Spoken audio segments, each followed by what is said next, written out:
SIR form fill చేసేటప్పుడు చాలా మందికి వస్తున్న ప్రాబ్లం ఏంటి అంటే part number and serial number దొరకట్లేదు ఎలా అని అడిగారనమాట.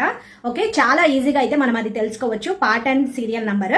సో అది ఎలా చూడాలో చెప్తాను. అంతకంటే ముందు వీడియోని అయితే సేవ్ చేసుకోండి. ఓకే, సేవ్ చేసుకున్న తర్వాత మీరు మీ ఫోన్లో ఉన్న మెసెంజర్ అయితే ఓపెన్ చేయండి. మెసెంజర్ని ఓపెన్ చేసిన తర్వాత ఇక్కడ 1950కి మనం మెసేజ్ అయితే సెండ్ చేయాల్సి ఉంటుంది.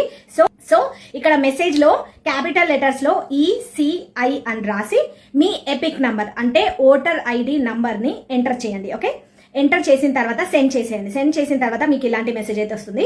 సో దాన్ని బట్టి ఆటోమేటిక్ గా మళ్ళీ ఇలాంటి మెసేజ్ అయితే వస్తుంది. సో మీరు ఇందులో చూసుకోవచ్చు part number and serial number ఇక్కడ అయితే రిఫ్లెక్ట్ అవుతాయి. ఓకే, సో ఇలా అయితే మనం చెక్ చేసుకోవచ్చు అనమాట. ఒక మొబైల్ నుంచి ఎన్నన్నా కూడా మనం చెక్ అయితే చేసుకోవచ్చు.